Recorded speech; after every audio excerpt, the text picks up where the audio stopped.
Hello everyone, আজি আমি discuss কৰিবলৈ ওলাইছো গ্ৰেডিয়েন্ট ডিসেন্ট। গ্ৰেডিয়েন্ট ডিসেন্টৰ ভিডিঅ'টো দুটা পাৰ্টত ভাগ কৰা হৈছে। ফাৰ্ষ্ট পাৰ্টত আমি ডিসকাস কৰিম কনসেপ্টটো, সেকেন্ড পাৰ্টত আমি প্ৰগ্ৰামটো ডিসকাস কৰিম। গ্ৰেডিয়েন্ট ডিসেন্ট জনাৰ আগতে আমি জানিব লাগিব কাৰ্ভ ফিটিং আৰু লিনিয়াৰ ৰিগ্ৰেশ্যন। লিনিয়াৰ ৰিগ্ৰেশ্যনত আমি কাৰ্ভ ফিটিংৰ বিষয়ে অলপ জানিছিলো। তাতে আমি এটা এক্সাম্পল লৈছিলো, তাত কিছুমান এৰিয়া লৈছিলো, ৰেন্টেল এৰিয়া আৰু তাৰ এইবিলাক হ'ল প্ৰাইচেছ।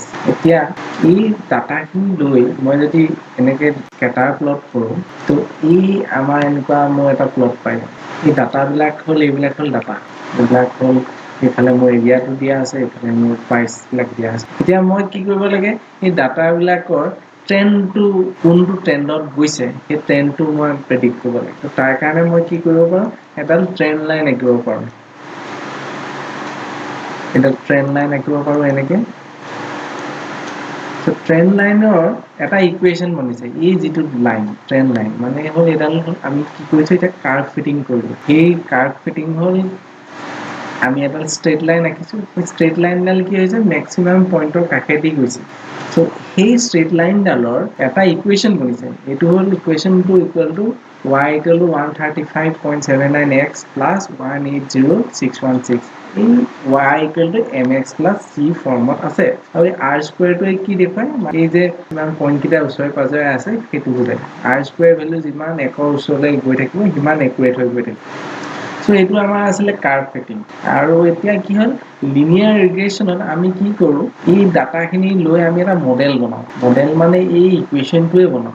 একচুৱেলি মেচিন লাৰ্ণিঙত আমি পাইথন লেংগুৱেজটো দি এই মডেলটো আমি বনাওঁ বা ইকুৱেশ্যনটো ডেভেলপ। আৰু আমি তেতিয়া কি কৰিব, যিকোনো ধৰণৰ আননোন এৰিয়া ল'লে আমি তাৰ ৰেণ্টেল প্ৰাইচটো কি হ'ব সেইটো প্ৰেডিক্ট কৰিব পাৰোঁ সেই ইকুৱেশ্যনটো লৈ। চ' সেইটোৱে আছিলে লিনিয়াৰ ৰিগ্ৰেশ্যন। এতিয়া গ্ৰেডিয়েন্ট ডিচেন্টলৈ আহোঁ। এতিয়া গ্ৰেডিয়েন্ট ডিচেন্ট আৰু লিনিয়াৰ ৰিগ্ৰেশ্যনৰ মাজত লিংক এটা আছে।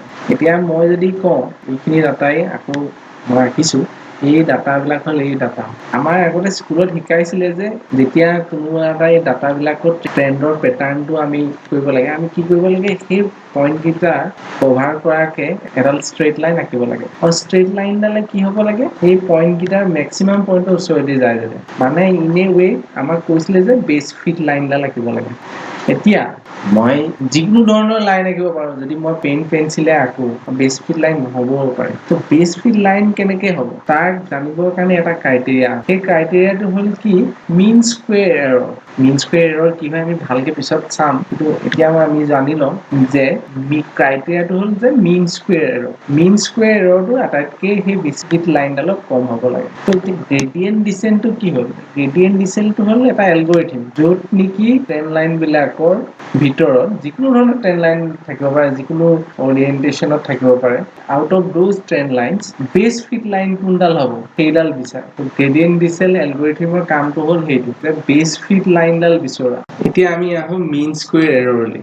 গ্ৰেডিয়েন্ট ডিচেন্ট এলগৰিথমটো ডিছকাশ্যন কৰি থাকোঁতে আমি এটা বস্তু পাইছিলোঁ, সেইটো হ'ল মিন স্কুৱেৰ এৰৰ। এই মিন স্কুৱেৰ এৰৰৰ কনচেপ্টটো আমি জানি ল'ব লাগিব, তেতিয়াহে গ্ৰেডিয়েন্ট ডিচেন্টত আগবাঢ়ি যাব পাৰিম। মিন স্কুৱেৰ এৰৰ জানিবৰ কাৰণে আমি কি কৰিব লাগিব, আগৰ প্লটখনেই লৈ ল'ব লাগিব। MSCটো বুজিবৰ কাৰণে আমি আগৰ প্লটখনেই লৈ লৈছোঁ, য'ত নেকি X ডিৰেকশ্যনত আমি কিছুমান এৰিয়া ৰাখিছোঁ, ৰেণ্টেল এৰিয়া, আৰু Y ডিৰেকশ্যনত ৰাখিছোঁ তাৰ কৰস্পণ্ডিং প্ৰাইচেছ। আমি যেতিয়া আমাৰ ডাটাখিনি লৈ এটা স্কেটাৰ প্লট আঁকিছিলোঁ, এনেকৈ স্কেটাৰ প্লটটো ডেভেলপ হৈছিলে আৰু এটা এনেকৈ ট্ৰেণ্ড লাইন এডাল আঁকি দিছিলোঁ। ট্ৰেণ্ড লাইনটোৱে মানে এই পইণ্টছবিলাকৰ বা এই পইণ্টছবিলাকৰ ট্ৰেণ্ডটো বুজাইছে। আৰু সেইডালৰ ইকুৱেশ্যনটো আছিলে y equal to 135.79x plus 180.616. গতিকে এই পইণ্টটোৱে কি বুজাইছে, এই পাৰ্টিকুলাৰ জেগাটোত ছাপ'জ এইটোৱে হ'ল একচুৱেল পইণ্ট আৰু ইয়াৰ এইটো পইণ্ট হ'ল তাৰ প্ৰেডিক্টেড পইণ্ট। চ' পইণ্টটোত আকৌ এইটো হ'ল একচুৱেল, এইটো হ'ল প্ৰেডিক্টেড, এইটো হ'ল একচুৱেল, এইটো হ'ল প্ৰেডিক্টেড, তেনেকৈ। তো এই একচুৱেল ভেলু আৰু প্ৰেডিক্টেড ভেলুৰ মাজত যিটো ডিফাৰেঞ্চ সেইটোক কয় ডেল্টা বুলি ক'লোঁ ছাপ'জ। সেইটো হ'ল delta 1, delta 2, delta 3, delta 4, delta 5। এতিয়া আমি MSCটো কেনেকৈ লিখোঁ, MSCটো কি হয়, এই delta 1 square plus delta 2 square plus delta 3 square plus delta 4 square plus delta 5 square. আৰু সিহঁতক আমি যদি এভাৰেজ কৰিলোঁ, divided by number of data points আমি যদি কৰিলোঁ বা এভাৰেজ ল'লোঁ, তেতিয়া আমি কি পাওঁ, মিন স্কুৱেৰ এৰৰ পাওঁ। আৰু মিন স্কুৱেৰ এৰৰটো ছিগনিফিকেঞ্চটো হ'ল কি, ই মানে বেছ ফিট লাইনডাল বিচাৰোঁতে সহায় কৰে। গতিকে আমি মিন স্কুৱেৰ এৰৰ বিষয়ে বুজি পালোঁ। এতিয়া আমি মডেলটোৰ কাৰণে কি ইকুৱেশ্যন ইউজ কৰিছিলোঁ y equal to mx plus c এতিয়া আমি ইউজ কৰিছোঁ y equal to mx plus b ইকুৱেশ্যনটো সেম খালি c ঠাইত b বহাইছোঁ এই বস্তুটো এইকাৰণে দিছোঁ যে এই যিটো ডায়াগ্ৰাম এইটো এই ইউটিউব চেনেলৰ পৰা লৈছোঁ গতিকে ডায়াগ্ৰামটো বুজাবৰ কাৰণে ইকুৱেশ্যনটো লৈ লৈছোঁ মিনিংটো একে এমটোৱে গ্ৰেডিয়েন্ট বুজাই আছে বা স্লোপ বুজাই আছে বিটোৱে ইণ্টাৰসেপ্ট বুজাই আছে তো আমি যদি মিন স্কোয়াৰ এৰৰ গ্ৰেডিয়েন্ট আৰু ইণ্টাৰসেপ্টৰ মাজত এখন প্লট আকো যে এই সাদৰ টাইপৰ এখন প্লট বনি যায় এতিয়া আমি যদি এই প্লটখন চাওঁ তাহলে এই পজিশনটোত কি হ'ব মিন স্কোয়াৰ এৰৰটো আটাইতকৈ কম হ'ব তো কৰসপন্ডিং ভ্যালু বিলাক হল m ৰ সাপোজ এইখিনিত আছে আৰু b ভ্যালুটো এইখিনিত আছে সো m ৰ এই দুটা ভ্যালুৰ কাৰণে আমি বেস ফিট লাইনডাল পাম আমি জানো যে msc আৰু স্লোপ আৰু ইণ্টাৰসেপ্টৰ মাজত এনেকুৱা এখন আমি প্লট আঁকিলে এনেকুৱা সাদৰ টাইপৰ প্লটখন বনি যায় প্লটখনক আমি আকৌ ভাঙি দিছো মানে ডিভাইড কৰি দিছো msc ভাৰ্সেস b এখন প্লট আঁকিলো msc ভাৰ্সেস m প্লট আঁকিলো সো এই পইণ্টটোত আসলে কি যেটো পইণ্টত আমাৰ m ৰ ভ্যালুটো আৰু b ভ্যালুটো অপটিমাম হয় যাৰ কাৰণে msc টো আটাইতকৈ কম সো এই পইণ্টটোৱে আমাৰ লাগিছিলে গ্লোবাল মিনিমা বুলি কয় এই পইণ্টটোতে আমাৰ কি হ'ব বেস ফিট লাইনডাল বনিব m আৰু b ভ্যালুৰ কাৰণে আমাৰ বেস ফিট লাইনডাল বনিব য'ত নেকি msc টো আটাইতকৈ কম হ'ব বা মিন স্কয়াৰ এৰৰটো কম হ'ব গ্ৰেডিয়েন্ট ডিসেন্ট এলগৰিথমত আমি অপটিমাম ভ্যালু অফ m আৰু b কেনেকৈ উলিয়াম m আৰু b উলিয়াবৰ কাৰণে আমি অলৰেডি কৈছোঁ যে এনেকৈ দুখন আমি প্লটত ভঙাই দিলো এই ফুল প্লটখন ইয়াতে কি হ'ব প্লটখনত আমি চাইছো ডেটো হল b অপটিমাম ভ্যালু য'ত নেকি যাৰ কাৰণে msc আটাইতকৈ লিষ্ট ভ্যালু লাইছে তে তাৰ কাৰণে সাপোজ এখিপা এটা পইণ্ট উলিয়ালো এই পইণ্টটো যেতিয়া উলিয়াম এই পইণ্টটো কোনটো ডিৰেকশনত যাম আমি in the direction of slope যাম এই পইণ্টটো আমি স্লোপ উলিয়াম স্লোপ বা টেনজেন্ট বুলি যেটো কওঁ স্লোপ উলিয়াম আৰু সেই স্লোপৰ ডিৰেকশনতে যাম আৰু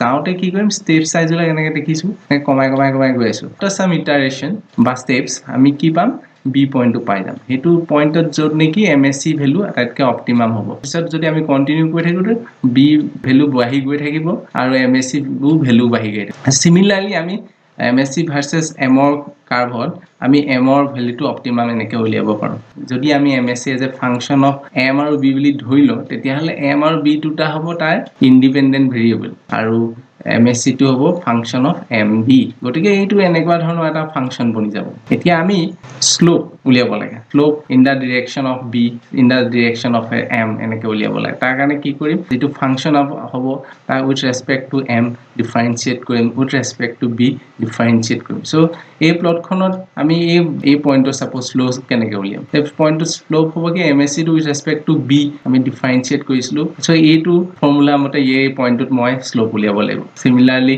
msc ভাৰ্সেস এই m কাৰ্ভখনত এই পইণ্টটোৰ স্লোপটো মই এই ফৰ্মুলাটোৰ মতে উলিয়াব লাগিব এতিয়া নেক্সট আহো ষ্টেপ সাইজৰ কথা আৰু লাৰ্নিং ৰেটৰ কথা তাৰ কাৰণে আমি দুটা ইকুৱেশ্যন লৈ লৈছো এই ইকুৱেশ্যন কিটাত আমাৰ আছে m equal to m minus learning rate into delta by delta m আৰু আছে b equal to b minus learning rate into delta by delta p এতিয়া এইখন প্লটৰ কাৰণে msc ভাৰ্সেস b প্লটখনৰ কাৰণে এই ইকুৱেশ্যনটো আছে এই পজিশনটোত সাপোজ এইটো এইকিটা পইণ্ট হল 1 2 3 4 5 এই পইণ্টটোত b1 ৰ ভ্যালুটো উলিয়াব লাগিব সাপোজ b1 ৰ ভ্যালুটো আমি suppose any kind of random ভ্যালুৰ পৰা আৰম্ভ কৰিলো p এনি ৰেন্ডম ভ্যালু তাৰপিছত লাৰ্নিং ৰেট কিমান ষ্টেপ সাইজ লাগিব আৰু ডেল্টা বাই ডেল্টা b হল এই পাৰ্টিকুলাৰ পইণ্টটো স্লোপ কাৰণ আমি আগতে কৈছিলো যে আমাৰ এই যেটো msc টো লোৱাৰ কৰিব খুজিছো আমি সেই ষ্টেপ সাইজলৈ in the direction of tangent বা স্লোপৰ ডিৰেকশনত হ'ব গতিকে এইটোৱে সেই স্লোপটো বুজাইছে তেনেকে msc ভাৰ্সেস m আমি এনেকে ল'ব পাৰো m ৰ ভ্যালুটো এই গোটেইখিনি বস্তু মানে মিনিংটো হ'ল কি somehow we need to decrease the msc changing the values of b and m আৰু এইবিলাক hit and trial মেথডত হ'ব এইখিনিলৈকে আমি গ্ৰেডিয়েন্ট ডিসেন্ট এলগৰিথমটো কেনেকৈ কাম কৰে সেইখিনিলৈকে শিকিলো তাৰ পিছত গ্ৰেডিয়েন্ট ডিসেন্ট এলগৰিথমটো কেনেকৈ পাইথন প্ৰগ্ৰামত লিখে সেইটো শিকিম নেক্সট ভিডিঅ'টোত